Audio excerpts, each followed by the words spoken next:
देखिए बेटा, हमारा टॉपिक चल रहा है रस।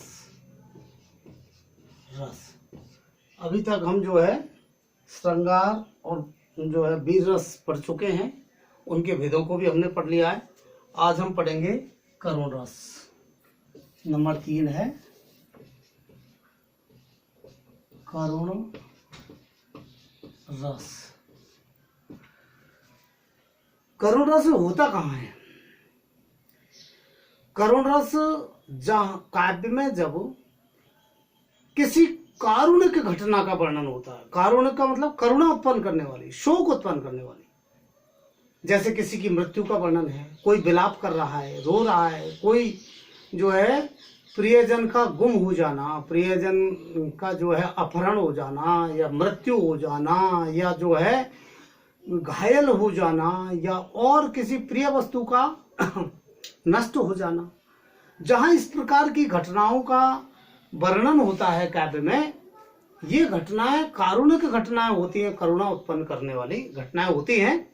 तो काव्य में जब इस प्रकार की घटनाओं का वर्णन किया जाता है कविता के माध्यम से, तो वहां होता है करुण रस। इसका स्थायी भाव है शोक। कौन सा है स्थायी भाव? शोक। तो और इसके जो देवता है वो है यमराज, और इसका वर्ण है कबूतर के जैसा। कैसा? कबूतर के जैसा वर्ण है इसका। इसका आलंबन, आलंबन क्या है? मतलब किसकी वजह से ये उत्पन्न होता है? तो वो व्यक्ति जिसकी मृत्यु हुई है या घायल हुआ है या अपहरण हुआ है या वो वस्तु जो बहुत कीमती है, मूल्यवान है, उसका विनाश हो गया है। ऐसी जो कारुणिक घटनाएं होती हैं, वो उसके ऐसी जो कारुणिक चीजें होती हैं, व्यक्ति वस्तु आदि, वो उसका आलंबन है। उद्दीपन, उन वस्तुओं की विकृत स्थिति, उन वस्तुओं का और भी ज्यादा तड़पना आदि, वो उद्दीपन विभाव होता है, यानी कि उन करुणा के भाव को उद्दीप्त करने वाला। ठीक है ना? तो ऐसी इसमें इसका जो संचारी भाव है वो क्या होता है? संचारी भाव जैसे बेहोश हो जाना, विलाप करना, मूर्छा आ जाना, इस प्रकार के ये इनके जो है संचारी भाव होते हैं। तो देखिए आप, काव्य में जब किसी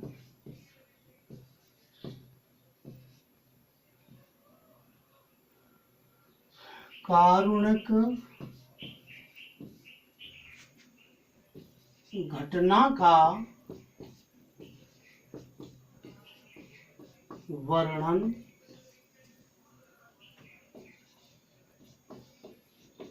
किया जाए तो वहाँ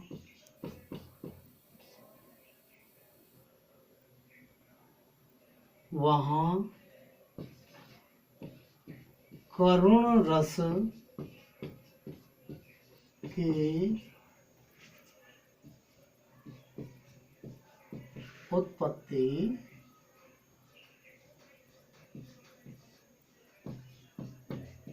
होती है।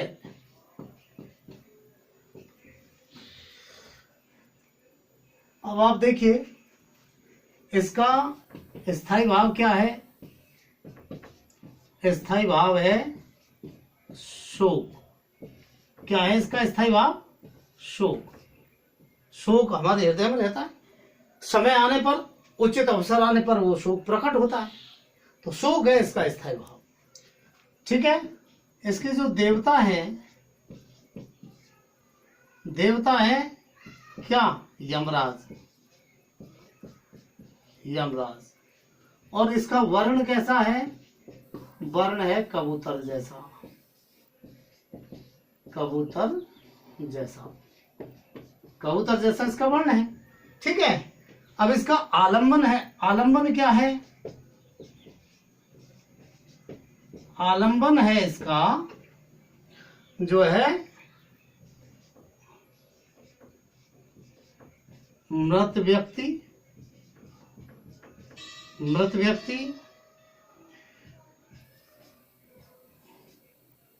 घायल व्यक्ति,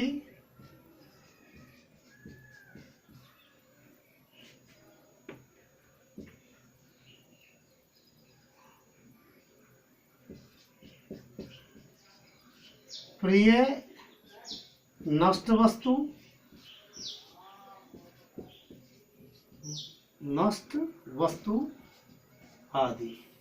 ये क्या है? ये है इसके आलम्बन है। इनकी वजह से ये जो है हृदय में इस भाव की उत्पत्ति होती है। उद्दीपन विभाव क्या है? ये आलम्बन, ये विभाव है, ठीक है ना।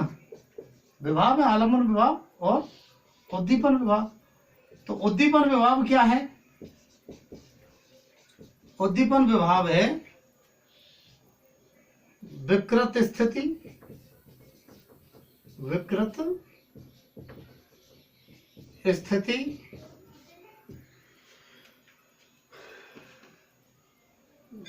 या व्यक्ति की तड़पन, व्यक्ति की तड़पन आदि। ये है इसके आलम्बन उद्दीपन विभाव, ठीक है। अब संचारी भावों की अगर हम बात करें तो संचारी भाव क्या है? संचारी भाव है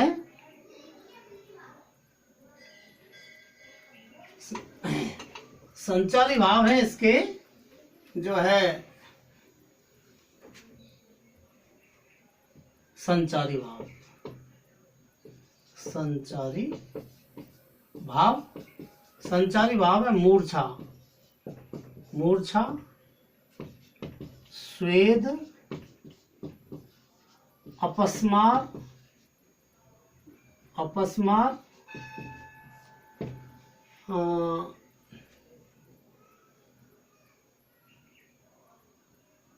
स्वेद, अपस्मार आदि।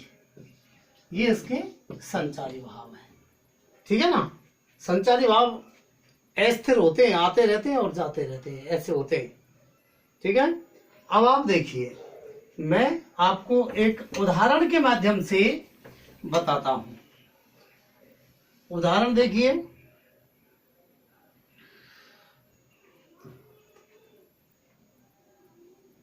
सुनत भरत, जैसे सुनत भरत भय विवश विषादा। सुनत भरत भय विवश विषादा, जनु सहमेव, जनु सहमेव के हरि करी मादा।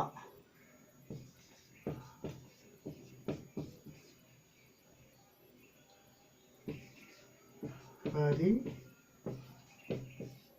मादा, यानी ये उस समय की बात है जब श्री राम वन गमन कर गए थे, वन को चले गए, और भरत जो है वापस अपने मामाओं के यहाँ से आए तो उन्होंने सुना कि श्री राम को वनवास दे दिया गया है।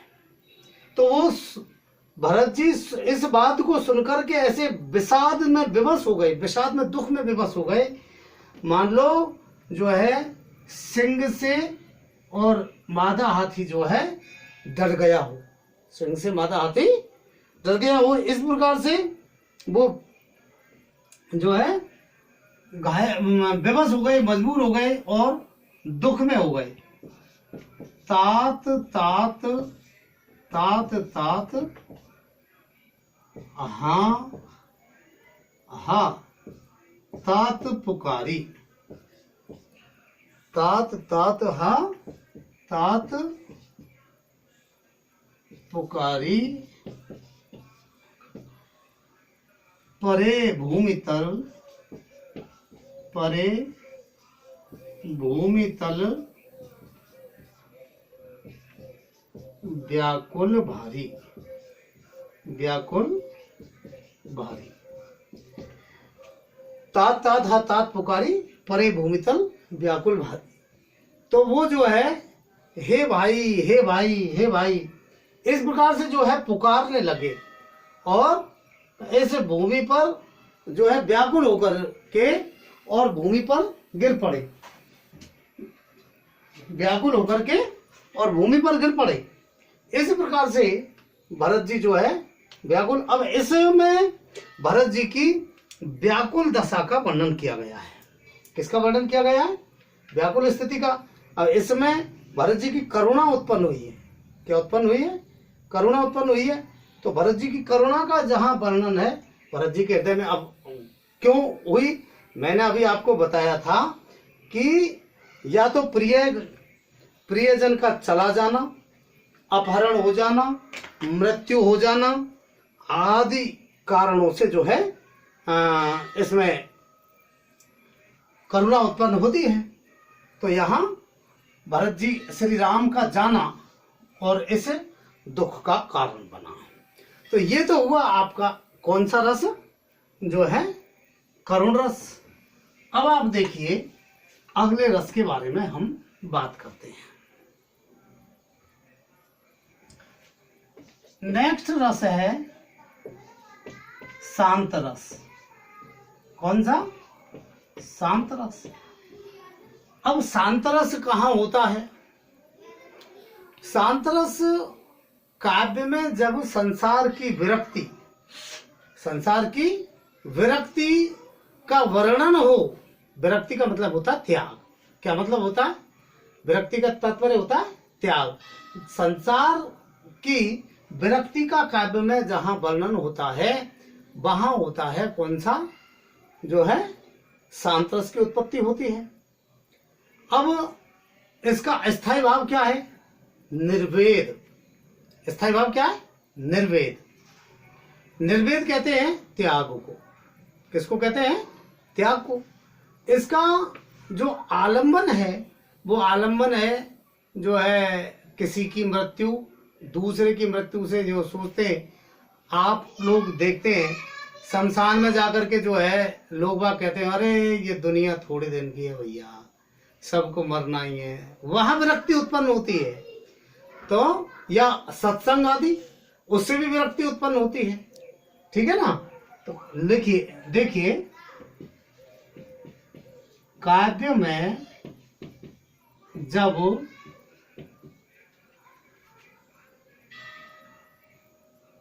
संसार के मोह माया से त्याग का वर्णन किया जाए, त्याग का वर्णन किया जाए, वहां शांत रस की उत्पत्ति होती है। शांत रस की उत्पत्ति होती है। ठीक है? इसका जो क्या नाम से स्थायी भाव है वो स्थायी भाव है कौन सा? स्थायी भाव है निर्वेद। कौन सा है? निर्वेद। आलंबन, आलंबन है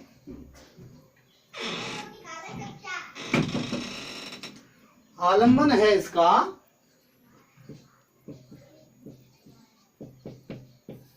आलंबन है कोई मृत व्यक्ति, सत्संग, तीर्थ आदि। ठीक है? इसका उद्दीपन है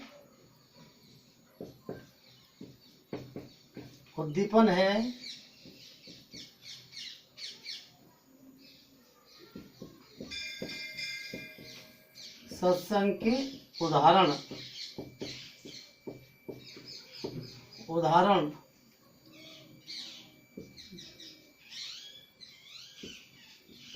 तीर्थों की भव्यता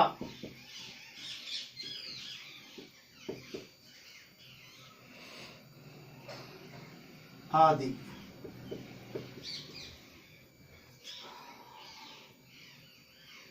और संचारी भाव जो है, संचारी भाव क्या है? संचारी भाव है जो है रोमांच,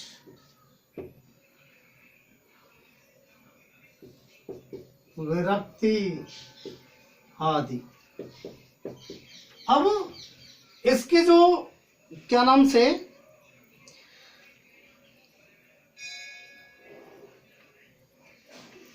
इसके जो देवता हैं, इसके देवता विष्णु हैं। देवता कौन से हैं?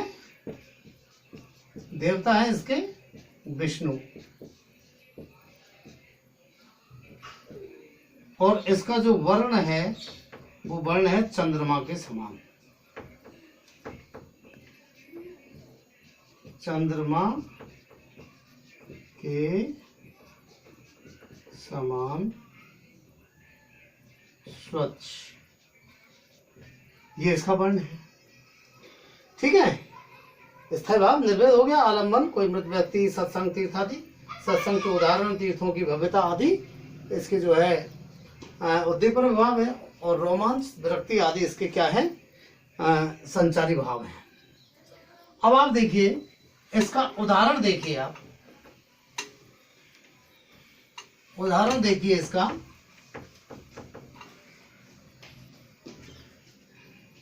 जैसे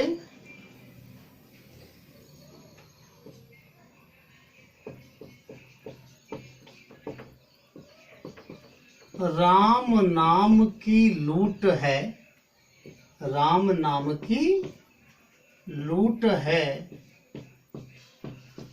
लूटी जाए तो लूट, लूटी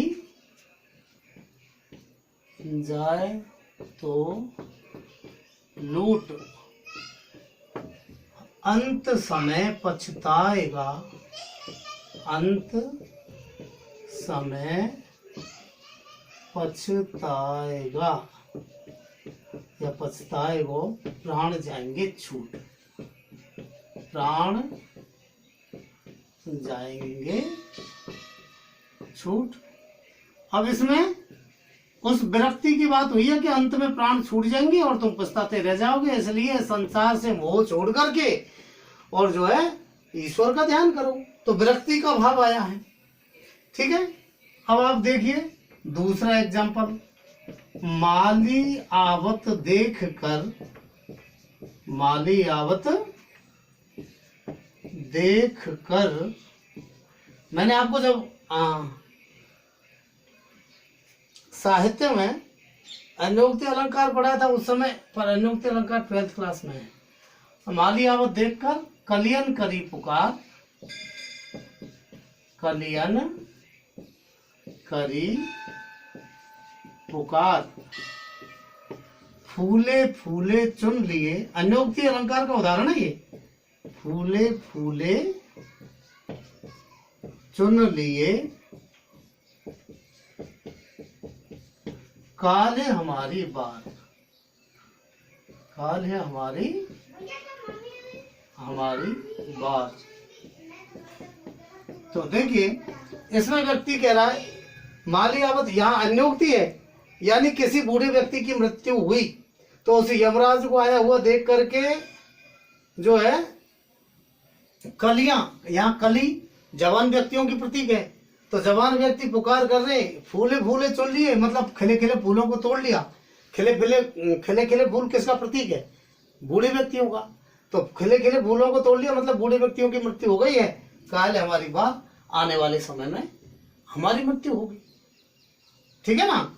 इसी प्रकार से एक और एग्जांपल आप देखिए। राम नाम लीनो नहीं, राम नाम लीनो नहीं,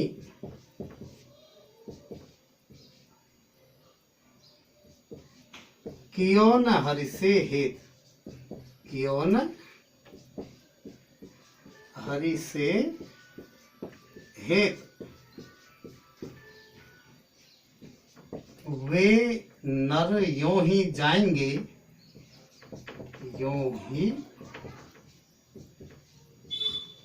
जाएंगे जो मूली को खेत, जो मूली को खेत।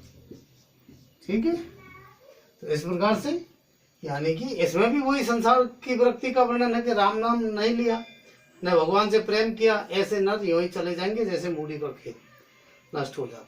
ठीक है, तो इस प्रकार से ये दो रस हमने आपको पढ़ाए। आज आपने दो रस पढ़े, करुण रस और शांत रस। नेक्स्ट रस पढ़ाएंगे कल।